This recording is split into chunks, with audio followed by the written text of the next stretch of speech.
What's going on, everybody? Eric Lindquist at Stokastic here in the Odd Chopper channel, coming to you with the Thursday MLB edition of Lindy's Leans, Likes, and Locks. Hit that like button, subscribe button, notification bell. Goes a long way for me on this video. Goes a long way for you. That way you become apprised whenever great content is going live here at our little neck of the YouTube woods. Another great Wednesday here in the books. Michael Massey over 1.5, plus 140, plus 145. If you got it at bet 365, absolutely goated. We got the Kansas City push of all pushes in that first five. End up getting a 2-2 tie in that one. So that felt like thievery in some kind of capacity. And then, of course, the METS Mets. They are on to the NLCS. Unbelievable stuff from the Mets. And, well, we've been backing them a lot here over the course of the last week or so. Obviously, I wish I had bet on them there in that game to try to turn the tide there going up against Milwaukee. Or it was game one that they won. Games 1 and 3. But anywho, we are going to talk Bet 365. We're going to talk MLB Lindy's here for Thursday. And, hey, I don't know what's going to happen here. If there are 2 games on Saturday, we'll do an MLB Lindy's. But otherwise, this has the potential to be the last MLB Lindy's of the year. I only going to do it for 2 game slates. We're not going to do it tried and true all the way to the postseason through the World Series, things of that nature, because the NBA starts October 22nd. Yeah, I've been looking at the schedule for everything, as well as NFL. I'm doing NFL Lindy's for Thursday. Hopefully, we can get another sweep like we got on Monday. We've got NFL Lindy's on Sundays. We got it on Mondays as well. I'm going to be putting a lot of content out for that as well. And, well, MLB's still going to get posted because I'm obviously smashing. So if you guys want to jump in there and get my MLB no matter what, join Tails. It's $10 for a week. It's $25 for an entire month using promo code Lindy50. It's normally $20 for a week. It's normally $50 for a month. But if you use Lindy50, if you just want to get MLB for a week, $10 seems like a pretty good deal because your boy's running pretty hot. Plus, you can ask me about plays. I'm posting pick'em cards, which are never getting posted here over on this channel, obviously. So you guys want to check those out? Jump into the Discord, download the Odd Chopper app as a companion as well. You can get those plays posted directly whenever I post them. But anywho, we're on to Thursday. 2 games in the AL. Producer Jacob, hello, hi. Let's get to the picks. I had changed into my comfies, into my cozies, but then, hey, are we going to get the pitcher from Detroit? Hey, are we going to get a line from Kansas City and New York? Well, we got the Kansas City and New York line. We didn't get this, but I have a pretty good feeling that we're running into this bullpen situation. They're going to bubble rack Tariq Skubal because you need to win 2 now. You need to win 2. If they had won that one, maybe you throw Skubal out here, but I would be shocked to see him pitch here in a game 4. Because then you don't have him in game 5 and you want to get as much length as possible. You want to try to pin down and win this thing. But Cleveland, Detroit, we've got lines all over the place. In fact, there's not really an ARB opportunity, but you do have Cleveland sitting there minus 110-ish, minus 108-ish, and now Detroit minus 104-ish. It's getting very, very close to being able to capitalize on both sides of it. Know the rules of your book, though, because obviously there are some books making assumptions on who the TBA is here on the Detroit side. On a sports book like FanDuel, yeah, you're going to get live action no matter what. Bet 365 live action no matter what. Know the rules of your book. But anywho, Tanner Bibee is going to be getting rolled out. He didn't quite go 5 innings last time, but he did end up helping that team, Cleveland, to a 7-0 W, 4 2/3. They got out of the gate early with that 5-0 lead, and then he just kind of coasted. 4 hits, 6 strikeouts. They pull him out there in a tiny jam that he ran into in that 5th inning. But either way, Tanner Bibee's been the best main pitcher, like the best starting arm for Cleveland, period. They did have Matthew Boyd, and I love Matthew Boyd. He ended up rolling out a gem there. Didn't get the W because Tariq Skubal is a GOAT. But I repeat, I don't think Tariq Skubal ends up getting the ball here in this one. But the opportunity for him to potentially pitch on short rest or for us to run into another Detroit bullpen situation, I think is too much to pass up for me here in this spot. Now, they're going for the closeout. Detroit is going to try to shut this one out. Cleveland, they are, well, I guess, plus 100. Sorry, I said minus 110 at the beginning of this. Don't listen to me there.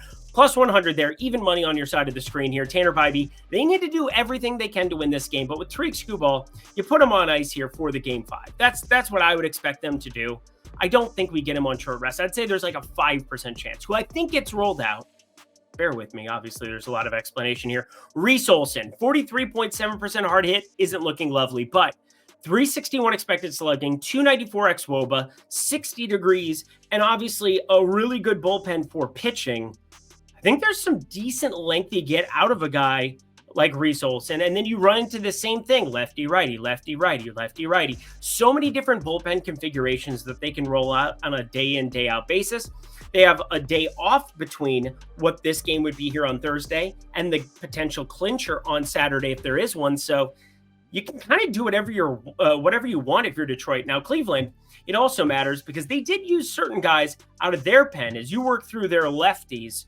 That is really what you want to be paying the most attention to. Tanner, a couple of these other dudes that overall for me, they do run into some spots. Kerry Carpenter, he got pitch hit for immediately. I know a lot of people were talking in the Discord, oh, we want to back the guy who was the GOAT. Don't forget, he had a pinch hit home run to be the GOAT here in that last game. So overall, some of the hold that you're looking at, BetMGM and 365 both dropped their props already for Carpenter. It's only like plus 114 on the under of 0.5 hits. The over is at like minus 155. Gigantic hold, huge margins. Don't walk into that trap. There's a reason I didn't post that one. Didn't want to get too much into the weeds on that. And then Spencer Torkelson, that was somebody that one of our subs wanted to talk a little bit about. He ended up finally getting on the board with a double. So shout out for him. At least the guy was a Detroit fan. I respect you. And obviously, thank you for hanging out there. But yeah, I didn't end up playing him myself purely because I like unders in this series, and I'm going to like the under here in this one. I ended up firing this up for a half unit, under 6.5, already posted in tails in the Discord. You should fire that one up. But in addition, Detroit money line is interesting. There's a number of configurations and ways that the starters get rolled out in this one. If you have questions about it, everybody hits me up on X right around now at Eric Lindquister in the mornings here posting this one. But we're recording this a lot later here than normal purely because we wanted to get you as much information as possible. But Detroit, they didn't release who was starting for them 3 hours before pitch. The Dodgers, it was like 5 hours before first pitch for them today, a little bit after, obviously, that Detroit one because that game was going on earlier. But lots that we're going to figure out from here. If I have other plays, they'll get posted in tails, obviously. But for now, just the under of 6.5. Thought about Detroit money line, but probably going to be a pass. Not a pass is betting 5 getting $200 in bonus bets at Bet365. Tons of states where it's available, including the ones on your screen. Bangarang, Colorado, Louisiana. I don't know why I said Colorado. That was weird. Louisiana, Virginia, Kentucky, New Jersey, Arizona, Ohio, Iowa, Indiana, Pennsylvania, and North Carolina. I'm not going to do my normal bet for North Carolina, but Pennsylvania, hey, it just got added to your state. You bet 5, you get $200 in bonus bets. What could be better than do you like my sweater? Only if you're 21 and over. If you have a gambling problem, please call or text 1-800-GAMBLER. Let's get to the main event, shall we? One of the pet peeves of mine in the world is when bets that I like have negative correlation. And there's no doubt about what it is that I'm looking at here on my screen and on my updated sheet because, well, I didn't think it was very playable today in its current circumstances against Seth Lugo, somebody who just been shutting down some righties here and really low ERA. There's a reason. He's not giving up very much hard hit overall. Giancarlo Stanton goes yard, 3-2 W. Very, very closely contested one. And obviously that 5th inning, oh, Michael Massey, that triple, when he hit that, I just jumped out of my seat. We loved the over 1.5 total bases. And then also to be able to push, that was an epic push. Sometimes that's what you really need for some of these postseason events, where you're betting on thinner margins, where you really need something to go your way. And now we're just going to continue running with it because I feel really good about this read, despite the fact that it's negatively correlated. We got Garrett Cole, we got Michael Wacha. Let's start with Garrett Cole. Has he been the normal Garrett Cole that we know and love from a DFS perspective, I suppose? Less so from a betting perspective because, well, I take a lot of unders in the K department there, but Garrett Cole, 228 expected batting average, 297 xWOBA, 25.4% K rate, still looks good. Once in a while, we see the exit velocity come up on some of the batters he faces. It's close to 90 miles per hour for an average.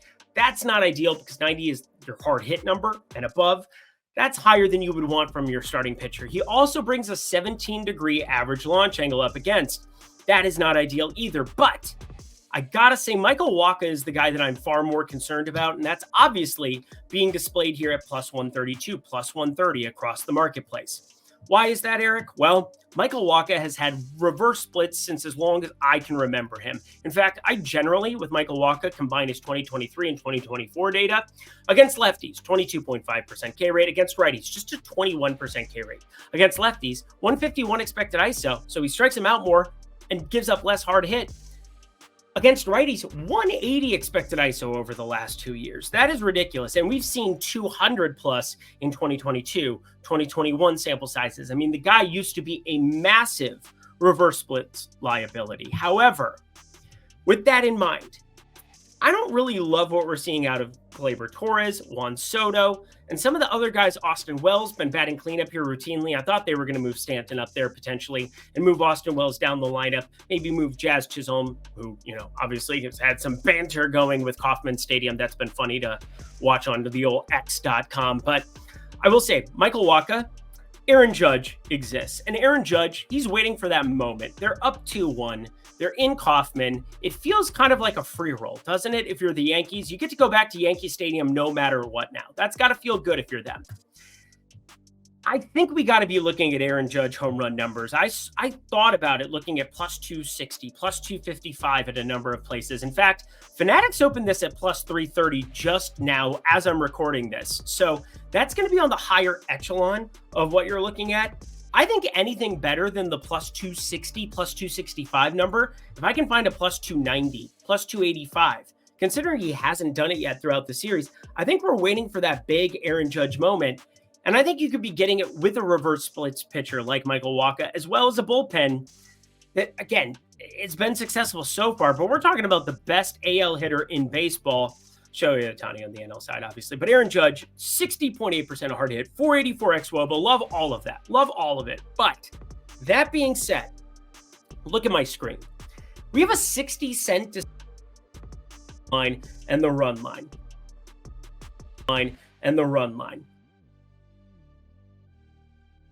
That is guaranteed a bottom of the. No matter what, they're getting that ninth inning.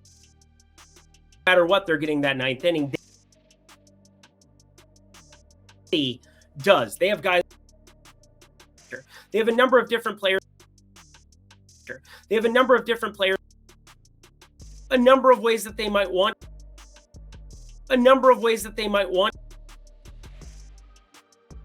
The 2 days here, you're guaranteed. The bullpen should be able. Bullpen should be able. It's the plus 1.5 on the can. Slate. Yeah. Kansas City. I'm hoping it's solo. We're riding. It's a numbers game, friends. And two bets that obviously are negatively correlated can still both be positive expected value. I think they both are. I think we should bet both of them. It's dicey. It's not my favorite thing to do, but sometimes when you get 1-2 game sample sizes here at the end of MLB, you just play the numbers on it. So there's a lot of ways that it both works out for us as well. Aaron Judge goes yard, Kansas City plus 1.5. Let's get the heck up out of here. And that does it for a very involved 2-game MLB Lindy slate. Head to the comment section below. Let me know if you think I should be doing 1-game slates, although I doubt I'm going to be doing 1-game slates here for the rest of the MLB with NBA coming up, with NFL in full swing. Want to be getting you the best information, and I can always get that over at Tails. That is Tails by OddsShopper, Lindy50. One more time on the screen, producer Jacob. You get 50% off if you use promo code Lindy50 when you sign up at the link below in the video description box. Get my daily picks for all sports, that being MLB, NBA. Yeah, I'll throw in some PGA from time to time as well, but NFL, those are the 3 primary ones. MLB, NBA, NFL, they're all going to be in full swing here within the next week or two. It is unbelievable times to be tailing me at Tails, Lindy50. Alrighty, y'all, let's get the heck up out of here. Less than 15 minutes still.